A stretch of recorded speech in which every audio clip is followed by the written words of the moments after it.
Okay, this is the piston out of an ISL. Remove the piston. This is an articulating skirt on this one. Articulating piston. It is directional the way that it goes. Basically, if you're reading the book, it says the deep valve pocket on the top of the piston, which is right here, it's a valve recess, faces the exhaust side, and the opening of the rod faces the intake side. So anyways, you don't want to force these pins through. You see there's the skirt, there's the crown. Sometimes they'll say front. Oh, it does say front on this one, so that's another identifying mark. Sometimes you can't see it, especially on used stuff like this. Okay, so front. We're going to put our skirt back on. These recesses here are really important. If you get them on wrong, you won't get the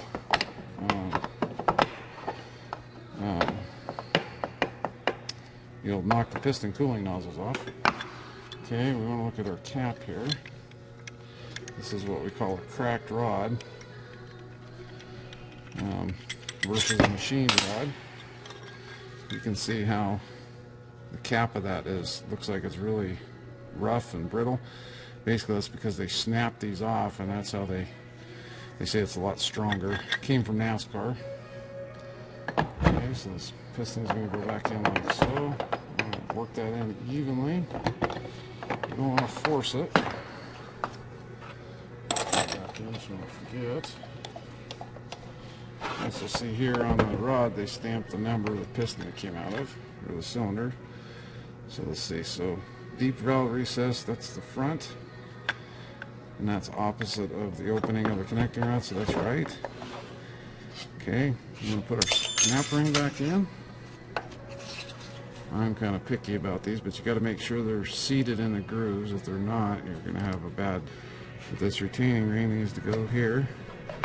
You kind of turn it, just barely lightly turn it, and I put the split towards the bottom of the piston, which is the best place to put it. And then I'm going to take my rings and I'm going to orient one. Here's a thrust face. There's one on the other side, and I'm going to put it at an angle from there. I'm going to take the scraper ring gap here, next one, and I'm going to go 180 degrees from that. Cummins calls for 120 degrees, 120 degrees, 120 degrees, but none of the lines can line up. So we'll turn this to 90 degrees from that.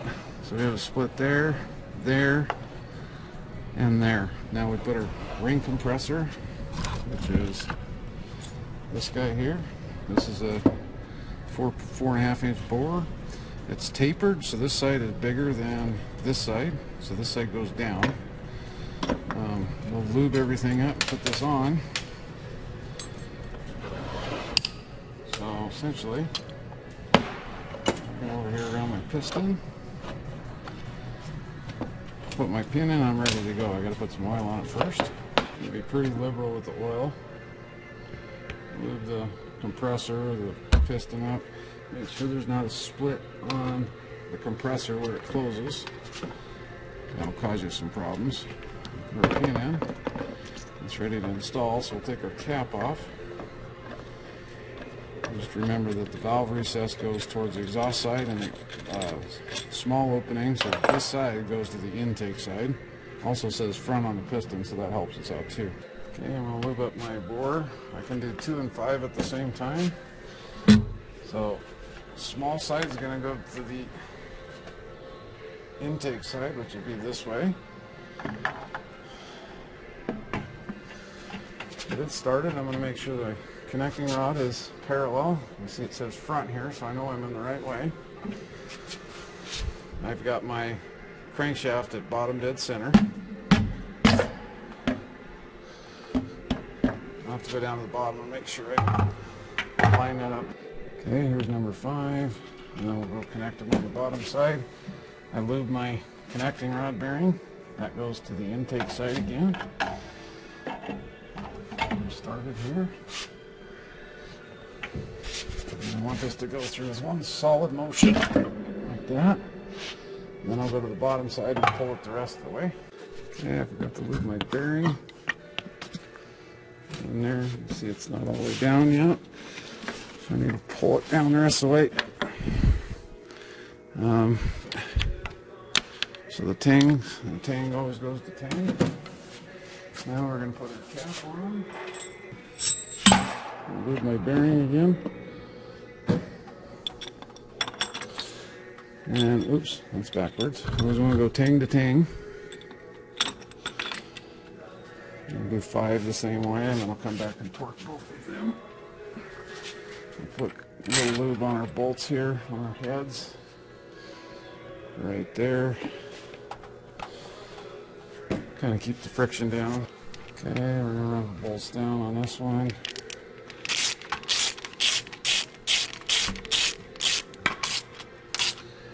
Okay, it says to torque it to 44, which is this one.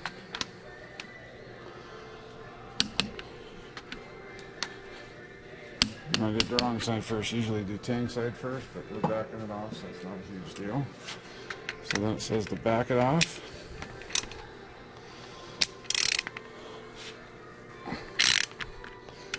We're going to retorque it to 52 and then go 60 degrees. This one's set at 52.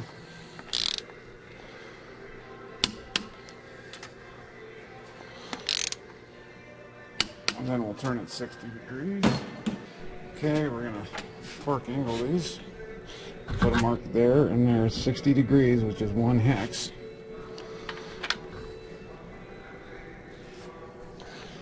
Oh, turn my wrench back on. Now I'll get on the next one. Well, that was the wrong one anyways.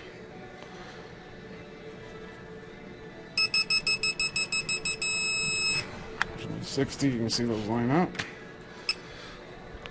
Out, and I gotta go another 10-15 degrees or so. And that's degree now, so now we move on to 5. Okay, I want to make sure my bearing is correct again. And same thing on this one, I'll put the cap on. Some oil in here. The tang goes to the tang. It's acceptable to put oil on either side. Just make sure you oil it. Lubricate would be a lot better if you were not going to start this thing anytime soon. 44, like the book says.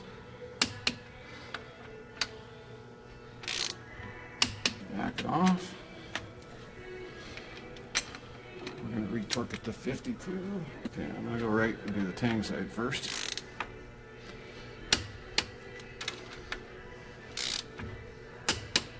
Mark my hex, so I'm going to go here, and that's going to come to here, here, come to there. See? I'll use my torque angle wrench. It's nice because I can ratchet it, and that come out at 148 foot-pounds, or newton meters, sorry. So that's about 100 foot-pounds or so. Okay, I'm going to do 6 now. I'm going to lube up my cylinder. Got my rod bearing lubed already. This goes to the intake side, that should be there.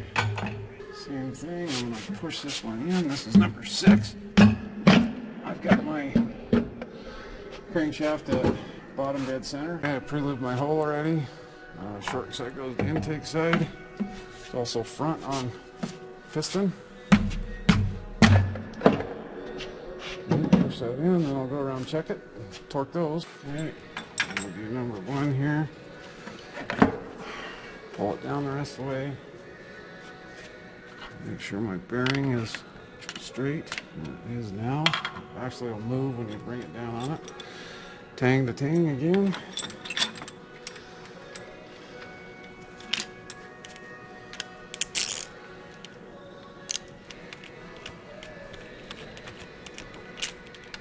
Through that same torque procedure on this one. And 6 ready to go. Okay, I'm going to do the same thing here. I'm going to torque this to 44 again. Do the same on 6.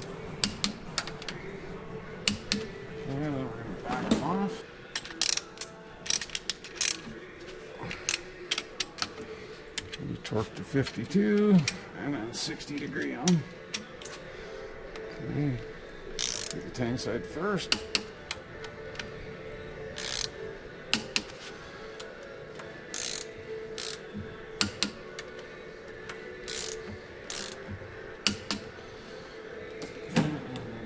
Mark again.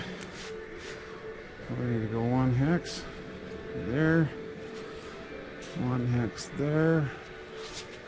If you don't have the torque angle wrench, it's absolutely fine. Most people don't. And you gotta let it set and start. Find its home. Okay.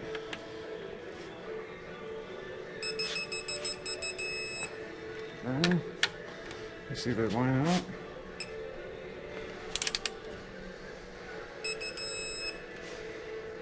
See they line up again. And we'll do the same on the bottom ones here.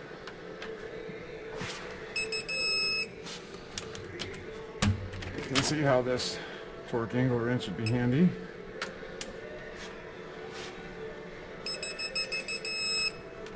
Okay. Now we gotta do 3 and 4. Okay, here's number 4, goes in the same way. You'll also want to live here. I want to do both of them while I'm out. Should be plenty of oil. Okay, same thing when I go in. Okay, 3, same way. Okay, we're going to put 3 and 4 on, the caps. Tang always goes to tang again. There's also stamps on the end of the side of the caps. Tell us that. Right there you can see it. And there again we run these down, torque them 44, back them off, torque them to 52, I believe it was, and then turn it 90 or 60 degrees.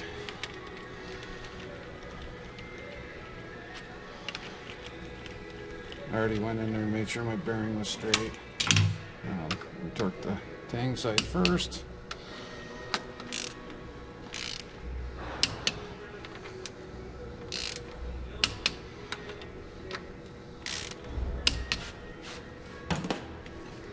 Back them off.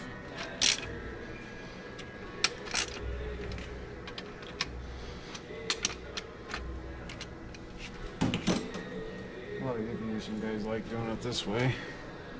That's at 52, yep.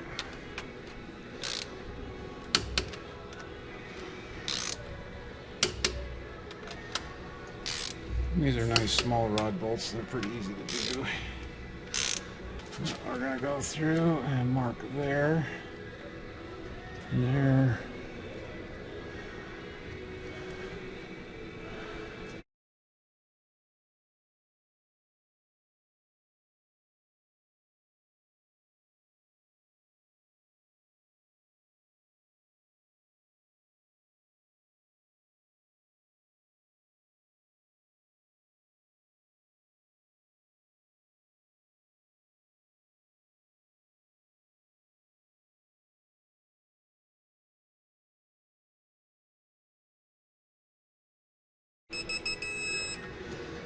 Okay, zero that again. You can see our marks are lining up. There I went to 62 degrees, I went a little past.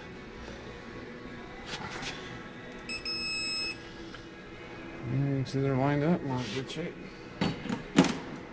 Last thing you want to do is grab a hold of them. Make sure you have side play. There's a little bit there, and I did check the other, so we're ready to go. And then we want to turn the engine. It's better when we get it right side up, but we want to turn the engine so that we can check make sure it rolls over nice.